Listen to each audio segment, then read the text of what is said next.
एक बार सीता वनवास में माता पर्ण कुटीर में सो रही है। सीता माता सोते सोते ऐसे लगा कि इस जंगल में तो इतने पशु प्राणी, इतने हिंसक पशु रहते हैं, मेरे देवर क्या अकेले रात भर में पूरी रक्षा कर लेते हैं? ऐसे विचार कि मेरे देवर को क्या पूरा रक्षा करने का ताकत है, इतनी ताकत है क्या मेरे देवर में? तो अचानक रात में उठ के बाहर आई सीता माता। कहाँ? वनवास में पर्ण कुटीर में थे ना, चित्रकूट में। जब की बात, जब बाहर आती है तो देखती है 15 फुट जितना विशाल नाग बड़ा फन मार के फू फू करते करते चारों तरफ झोपड़ी को घूम रहा है। देखते ही डर गई और अंदर आके अपने पति श्री राम को जगाया। महाराज उठिए, महाराज उठिए। घबराई हुई है, श्वास फूल रहा है, बाहर विशाल भुजंग देखा, घबराहट हो रहा है। घबरा के बोल रही है, प्राणनाथ उठिए। राम जी उठ के पूछते हैं, क्या बात है सीते, क्या हुआ? प्रभु कहाँ गए? लक्ष्मण जी नहीं दिख रहे हैं। विशाल नाग घूम रहा है चारों तरफ, पहरा दे रहा। मैं देख के डर गई। मैं तो सोची कि लक्ष्मण जी कैसे पहरा देते हैं, एक बार देख लूं। ये भाव से मैं बाहर निकली, देखा कि विशाल भुजंग है, देवर जी तो दिख नहीं रहे। तो राम जी ने कहा, वही तो देवर जी हैं, मैं नारायण हूं न, वो शेष नाग ही लक्ष्मण बने। वो अब नाग रूप में यहाँ चक्कर काट रहे हैं। नाग रूप में क्यों? क्यों नाग रूप में? सुनो सीता, मैं तुमको ये कथा सुनाता हूं, तुम सुनो वो कथा, तुमको समझ पड़ेगा। सत्यव्रत नाम का एक राजा था। राजा का पुत्र था चंद्रचूड़। सत्यव्रत राजा का पुत्र चंद्रचूड़ बहुत ही होनहार, गुणवान, संस्कारी। उसको ज्ञान देने के लिए अनंत मुनि नाम के मुनि के गुरुकुल में उसको शिक्षा देने के लिए भेजा। कौन से मुनि?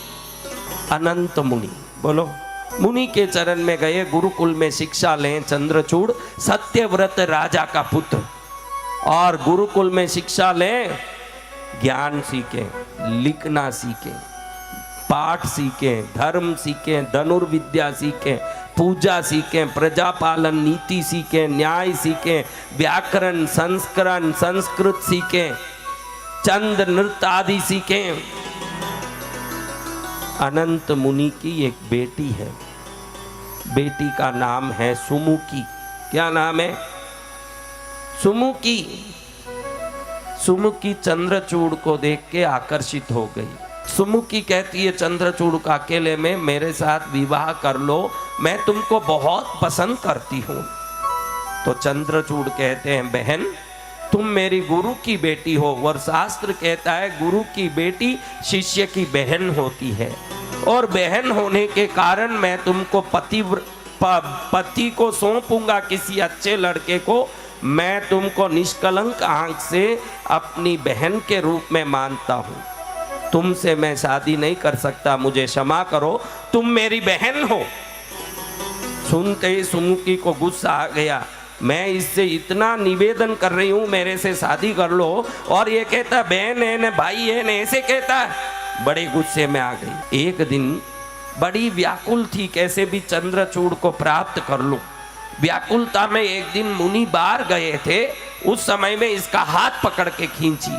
इसने हाथ छुड़वा के हाथ जोड़ा, बहन ऐसे मत करो, तुम मेरी बहन हो, तुम गलत काम करोगी, मुझे भी दोष लगेगा, तुमको भी दोष लगेगा, इस पाप से बचो, इस कुबुद्धि से बचो, तुम्हारा कल्याण होगा।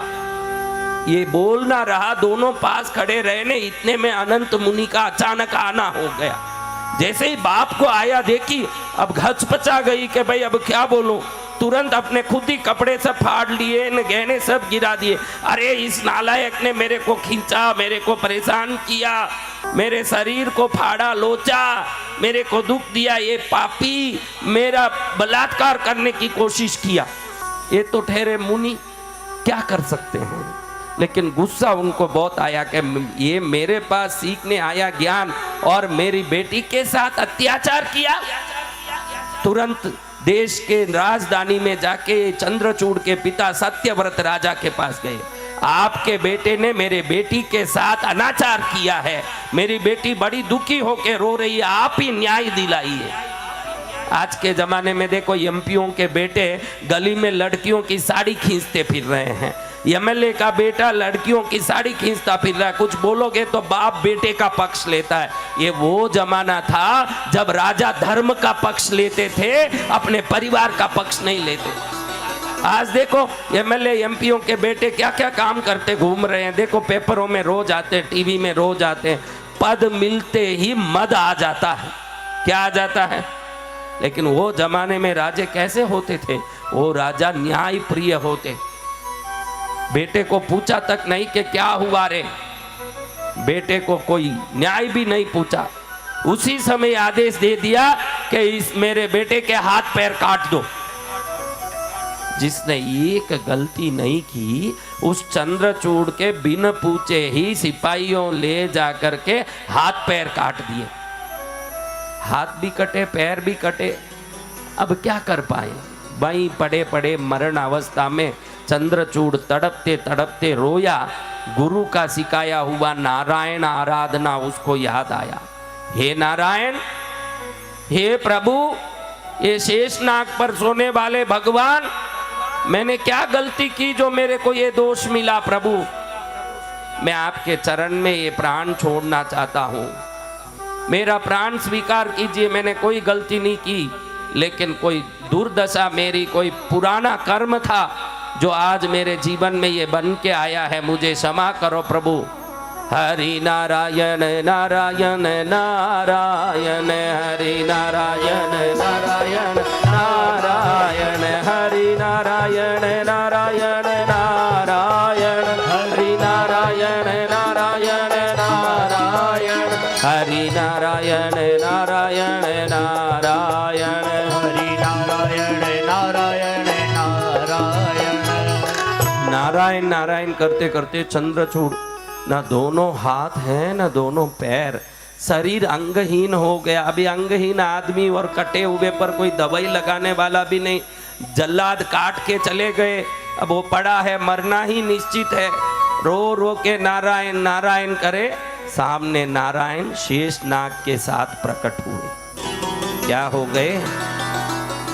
शेष नाग के साथ प्रकट होके कहते हैं, चंद्रचूड़ घबराओ मत, अपने ही किए कर्म का फल मिलता है, कोई दूसरा हमको दुख नहीं दे सकता। संसार का कोई व्यक्ति किसी को दुख नहीं दे सकता। अच्छे कर्म किए अच्छे फल मिले, बुरे कर्म किए बुरे फल मिले। पूर्व जन्मों के कर्मों से तेरे आज अंग कटे हैं, फिर भी तू दुखी हो रहा है। तेरे दुख को दूर करने के लिए भगवान की कृपा होगी। तू शेष नाग नारायण, शेष नाग नारायण ऐसे बोल बोल के रोया तो मैं शेष को साथ लेके तेरे सामने दर्शन देने आया हूं। अगले जन्म में मैं राम बनूंगा, अवतार लूंगा, ये शेष लक्ष्मण बनेंगे। हे चंद्रचूड़, तू विभीषण बनेगा, तू विभीषण बन के लंका में रावण का भाई बनेगा। और यही सुमुखी जो तुझे प्यार करती थी, तू बहन बहन बोला, उस पर तेरे दृष्टि से बहन का भाव था, तो वही बहन बन के शूर्पणखा बनेगी और तेरे ही घर में जन्म लेगी। और जो जिसके कारण तेरे अंग कटे, उसके भी नाक और कान हाथ कटेंगे, ये लक्ष्मण शेष नाग के द्वारा।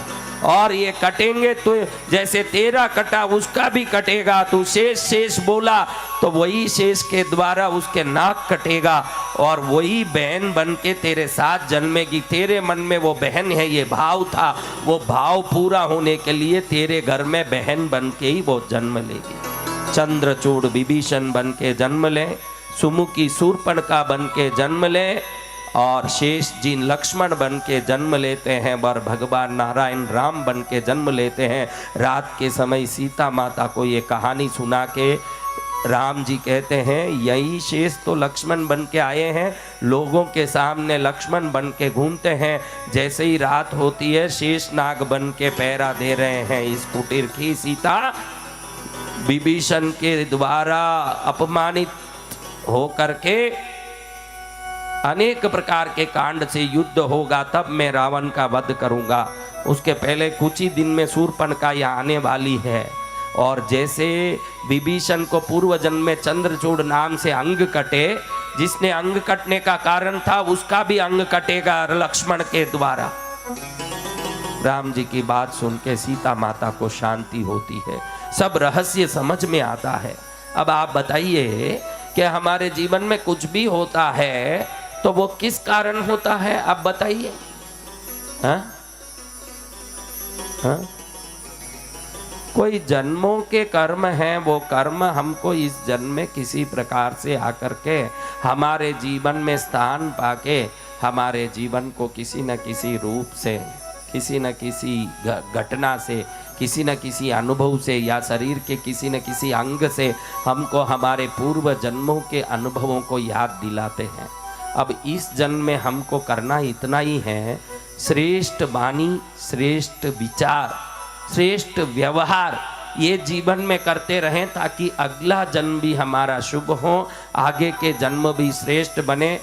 कई लोग मुझे पूछते हैं, प्रभु मैं पिछले जन्म में क्या था और अगले जन्म में क्या बनूंगा, बताइए। आज तू अच्छा है तो पिछले जन्म में तूने अच्छा ही किया है, पिछला जन्म देखने की जरूरत नहीं। और आज अच्छा कर रहा है तो अगला जन्म अच्छा ही होगा, वो भी देखने की जरूरत नहीं है। अब हमको करना क्या चाहिए, इस पर दिमाग लगाना है। आज तक मुंह से गाली निकल रही थी, निंदा निकल रही थी, गुस्सा निकल रहा था, तो उसको निकाल के प्रेम, अपनापन, मधुर भाषा, आदर, सत्कार, सम्मान से वाणी को रखें, किसी के प्रति अच्छे भाव रखें, सबके प्रति शुभ बर्तन रखेंगे, हमारा शुभ ही शुभ होगा। ये कथा वही समझाता।